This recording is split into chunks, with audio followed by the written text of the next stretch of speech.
കുറച്ച് നാൾ മുന്നേ വരെ ഈ ഒരു മണി ബോക്സ് ഭയങ്കര ട്രെൻഡിങ്ങിലായിരുന്നില്ലേ? അന്ന് നമ്മളിത് ഉണ്ടാക്കിയില്ല. പക്ഷെ ഇപ്പൊ ഈ ഒരു ബോക്സ് കണ്ടപ്പം അതൊന്ന് ഉണ്ടാക്കി നോക്കിയാലോ എന്നൊരു തോന്നല്. പിന്നെ ശരിക്കും പറഞ്ഞാൽ എന്റെ ഇപ്പൊ ഒരു മണി ബോക്സ് പോലും ഇല്ല. അതും ഇതിപ്പോ ഉണ്ടാക്കാനുള്ള ഒരു കാരണമാണ്. പണ്ടൊക്കെ എങ്ങനെ പോയാലും എല്ലാവരുടെ കയ്യിലും ഒരു മണി ബോക്സ് എങ്കിലും ഉണ്ടാവും.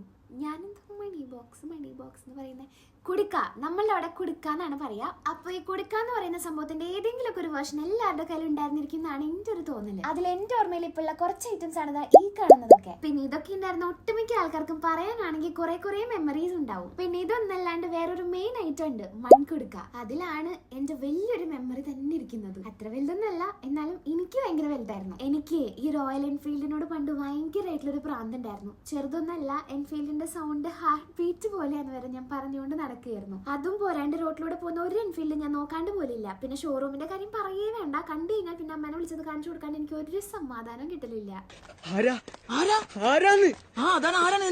എന്താ ഈ ഒരു അവസ്ഥയാണ് ഇപ്പൊ അത് ആലോചിക്കുമ്പോൾ എനിക്ക് തോന്നാറുള്ളത്. പക്ഷെ സത്യം പറഞ്ഞാൽ എനിക്ക് ആ ഒരു ഇഷ്ടമൊന്നും ഇപ്പോഴും പോയിട്ടൊന്നുമില്ല. പക്ഷെ തൽക്കാലത്തിന് ഈ ഒരു കഥ ഇവിടെ നിൽക്കട്ടെ. കാരണം ഇതിനെ കുറിച്ച് പറയാൻ തുടങ്ങി കഴിഞ്ഞാൽ പിന്നെ കുറെ കാര്യങ്ങൾ അതിന്റെ പുറകെ ഇങ്ങനെ വന്നുകൊണ്ടേയിരിക്കും. പിന്നെ ഇതിപ്പോ ഞാൻ ശരിക്കും പറയാനുള്ള കാരണം എന്താണെന്ന് വെച്ച് കഴിഞ്ഞാൽ ഈ ഒരു ആഗ്രഹത്തിന്റെ പേരിലാണ് ഞാൻ കുറെ നാളായിട്ട് വാങ്ങണം എന്ന് വിചാരിച്ച ആ ഒരു മൺകുടുക്ക വാങ്ങിയത്. എനിക്കിപ്പോഴും നല്ല ഓർമ്മയുണ്ട്. ഒരു റോഡ് സൈഡിൽ ഒരു കുട്ടി കടയിൽ നിന്നാണ് നമ്മൾ ആ ഒരു മൺകുടുക്ക വാങ്ങിച്ചത്. അങ്ങനെ അത് വാങ്ങിക്കൊണ്ടുവരുന്നു. പിന്നീട് ഫുൾ സേവിങ്സ്, എങ്ങനെ പൈസ കിട്ടിയാലും അതിലോട്ട്. പിന്നീട് ഉണ്ടായതൊക്കെ ഒരു വലിയ കഥയാണ്. അത് ഇതിൽ പറഞ്ഞു തീർക്കാനുള്ള ഒരു സമയം ഇല്ലാത്തതുകൊണ്ട് നമ്മളുടെ ഇപ്പോഴത്തെ ഈ ഒരു മണി ബോക്സിലോട്ട് നമുക്ക് കിടക്കാം. കാരണം അത് ഉണ്ടാക്കി തീരാനായി. എന്തൊക്കെ പറഞ്ഞാലും നമ്മൾക്ക് ആ ഒരു മൺകുടുക്ക കുറച്ച് സ്പെഷ്യൽ ആണ്. എന്നാലും നമുക്ക് ഇങ്ങനത്തെ സംഭവങ്ങളൊക്കെ കണ്ടു കഴിഞ്ഞാൽ ട്രൈ ചെയ്തിരിക്കാൻ പറ്റില്ലല്ലോ. അതും ഇത്ര സിമ്പിൾ ആയിട്ട് ഏതെങ്കിലും ഒരു ബോക്സും അതിലൊരു ഹോളും പിന്നെ ഭംഗിക്ക് വേണ്ടിട്ട് പെയിന്റ് ചെയ്യുക അല്ലെങ്കിൽ ഒന്ന് റാപ്പ് ചെയ്തെടുക്കുകയോ ചെയ്ത് കഴിഞ്ഞാൽ സംഭവം റെഡി ആയില്ലേ? പക്ഷെ ഇപ്പൊ റെഡി ചെയ്ത് നമ്മുടെ നോർമൽ മണി ബോക്സ് ആണ്. അതിന് നമ്മളുടെ ആ ഒരു ട്രെൻഡിങ് ഐറ്റത്തിലോട്ട് മാറ്റിയെടുക്കാൻ വേണ്ടിട്ട് കുറച്ച് പാടുണ്ട്. കാരണം 1, 2 ഒന്നല്ല, നമ്മൾ 1 ലക്ഷമാണ് അതിൽ ചെയ്തെടുക്കാൻ പോകുന്നത്. അതിങ്ങനെ ഇരുന്ന് കാൽക്കുലേറ്റ് ചെയ്ത് എഴുതണ്ട്.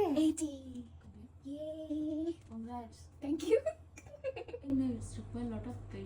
അതെ ഗൈസ്, ചേച്ചി പറഞ്ഞത് വളരെ കറക്റ്റ് ആണ്. ഇതിന് കുറച്ച് പേഷ്യൻസ് ആവശ്യമാണ്. കാരണം നമ്മളുടെ ഇഷ്ടത്തിന് ഏതൊക്കെ നോട്ട്സ് ഇൻക്ലൂഡ് ആക്കണം, അതിനനുസരിച്ച് ഏതൊക്കെ നോട്ട്സ് എത്ര പ്രാവശ്യം എഴുതണം, എന്നിട്ട് അതിന്റെയൊക്കെ ടോട്ടൽ 1 lakh ആവണം, അതിനനുസരിച്ചുള്ള റോ കോളൊക്കെ വരയ്ക്കണം. ഇതൊക്കെ നമ്മൾ തന്നെ ഇരുന്നങ്ങോട്ട് ചെയ്യണ്ടേ? പക്ഷെ ചെയ്ത് കഴിഞ്ഞാൽ നേരത്തെ കണ്ടില്ലേ ആ ഒരു സന്തോഷമൊക്കെ കിട്ടും. അപ്പൊ ഇത് കയ്യിൽ വേണമെന്ന് ആഗ്രഹമുണ്ട്. എന്നാൽ അത് വാങ്ങി പൈസ ആക്കാൻ പറ്റില്ല എന്നുള്ളവർ എന്തായാലും ഇത് ഉണ്ടാക്കാൻ ട്രൈ ആക്കിക്കോ. നല്ല വേർത്ത് ആയിട്ടുള്ള സംഭവമാണ്. പിന്നെ എന്താണെങ്കിലും എല്ലാവരും ഒന്ന് സേവ് ചെയ്തൊക്കെ തുടങ്ങുക. കാരണം ലൈഫിൽ ഭയങ്കര ഇമ്പോർട്ടന്റ് ആയിട്ടുള്ള ഒരു സംഭവം തന്നെയാണ് അതും. പിന്നെ എനിക്ക് അങ്ങനെ റെസ്പോൺസിബിലിറ്റീസ് ഒന്നും ആയിട്ടില്ല. അങ്ങനെയൊന്നും പറഞ്ഞുകൊണ്ട് ആരും ഇരിക്കില്ലേ. കാരണം നമ്മൾ ഈ സേവ് ചെയ്യുന്ന കുട്ടി പൈസ കൊണ്ട് നമ്മൾക്ക് ഇഷ്ടപ്പെടുന്നവർക്കൊക്കെ എന്തെങ്കിലും വാങ്ങുമ്പോൾ നമുക്കൊരു പ്രത്യേക സന്തോഷം തന്നെയായിരിക്കും. അപ്പൊ എല്ലാവരും വേഗം സേവ് ചെയ്യാൻ തുടങ്ങിക്കോ. എല്ലാവരുടെ അടുത്ത വീഡിയോയിൽ കാണാം. ടാറ്റാ.